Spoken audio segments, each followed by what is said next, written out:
I noticed following the victory, obviously double-header victory over Benfica, you took to Twitter following the league game, and you highlighted one of his key strengths as being how he improved players using the match winner in that instance as an example Yeah. of that. I mean, just how impressive has it been, the fact he's been able to take relatively unknown or underperforming players or whatever? We've had this Randy Robertson, by the way, it feels like a similar sort of story.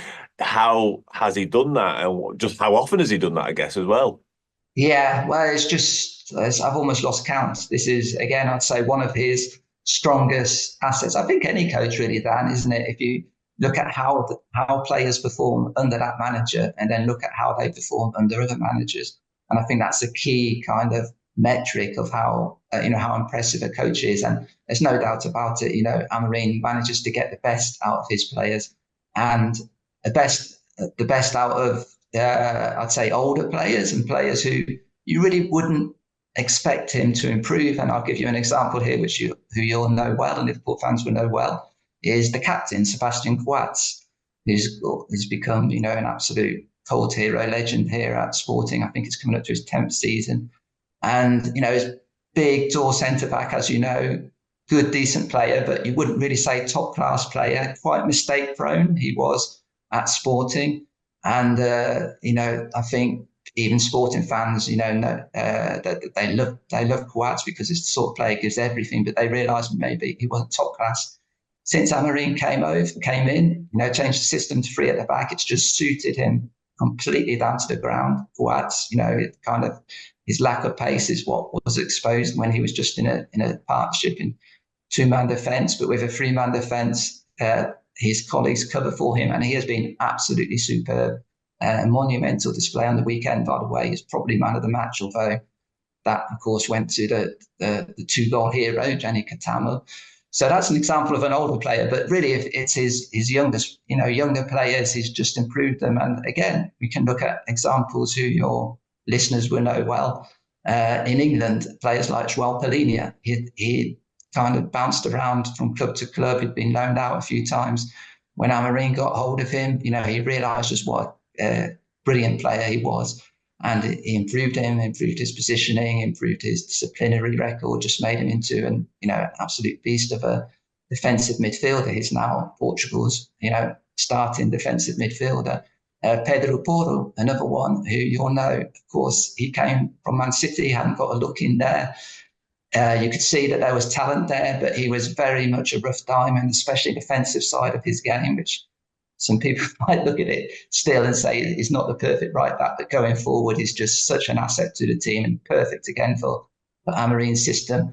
I think it cost 10 million from Manchester City, sold for 40 million or over 40 million to Tottenham Hotspur. Matheus Nunes, another player. I think it cost about 250,000, sold for 30 million to Wolves in the end. You can just go on and on. There's so many players like that, especially with the young players. He is able to mould them. Again, I think the way he communicates and the way he kind of, I could say, gets into the head of players. He seems to have exactly the right words to make sure they keep progressing. For example, just mentioned it a couple of times at the weekend, Jenny Katamo, who is the Sporting right back now, but he was playing for Maritimo last season on loan. Maritimo got relegated. He hardly got a look in, hardly got a game. Before that, he'd been on loan at another club, Vitória de Guimarães. Again, didn't get much playing time. Came to Sporting, or returned to Sporting, and people thought he'd probably just be sold, and it's the last we'd heard of him. Amorim really believed in him. He started playing him more and more this season. He's just got better and better and better, and absolutely sensational performance at the weekend. 2 goals. The winning goal was just unbelievable, in stoppage time. But not just, and at the end of the game, what did Amorim do? What did he say?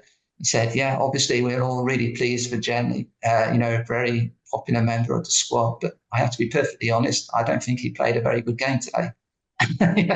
Keeping his feet completely on the ground. It reminds me of those stories you hear about Alex Ferguson, and even going back, Bill Shankly or something, when a player's kind of, really flying and everything.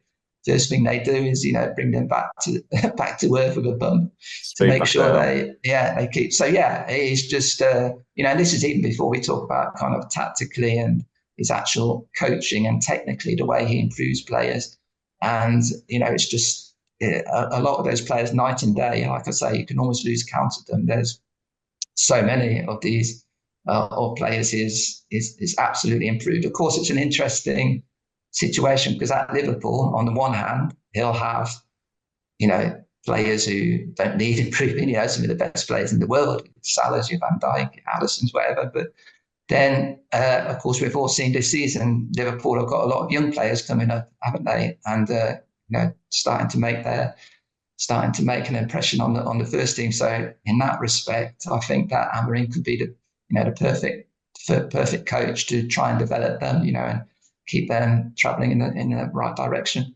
Yeah, I mean, that's certainly the plan and certainly the hope. As you say, they have been a revelation, really. I mean, it's been needs must a little bit at times for Liverpool in terms of the youngsters, but Yeah. as you say, they've been thrust into the limelight and they've swam rather than sank. Let's put it that way. And again, having a manager that can continue to show that faith in them and continue to improve them is a very big tick in the box for Liverpool fans. There's no two ways about that. I think that's the key thing there. You say that faith, having faith in them, showing faith in them.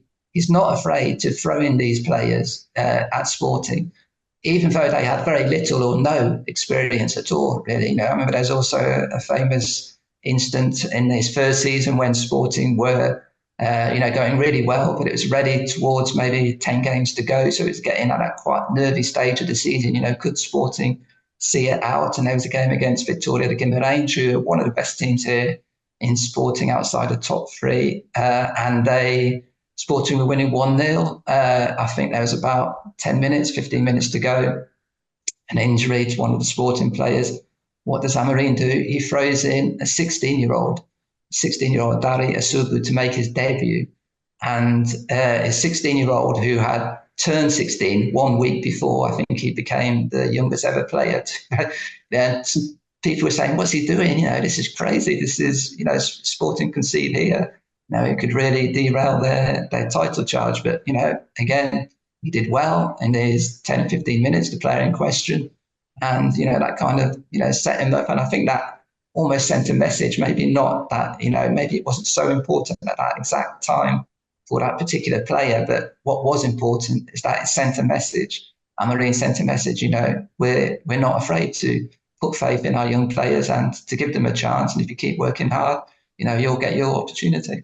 Yeah, and that knock-on effect it has, not only on the player in question, but also those Yeah. beneath in the academy and stuff like that, to know, as you Oh, say, absolutely. to Yeah. know if I get to a level, if I'm good enough, if I work hard enough, the manager will trust me and I'll get my shot. And that must be really incredible for youngsters, to be honest. I wanted to ask you, sort of spinning off on the coaching stuff as well, because often at times Jurgen Klopp during his time at Liverpool has been at pains to stress it's not just all about him. And he's often sort of praised the people around him. Pep Linda's been amongst them, of course. And obviously every time we've won anything, basically it's been about, oh, listen, thanks to so-and-so and so-and-so and so-and-so. Ruben Amorim feels like he's cut from the same cloth in that. I remember I've seen a picture of a press conference he held with his entire coaching staff at one point, Yeah. which again speaks to the fact it's a collective effort. Is that very much what he's like? And I understand he's got quite a strong, excellent working relationship with Carlos Fernandez, his assistant.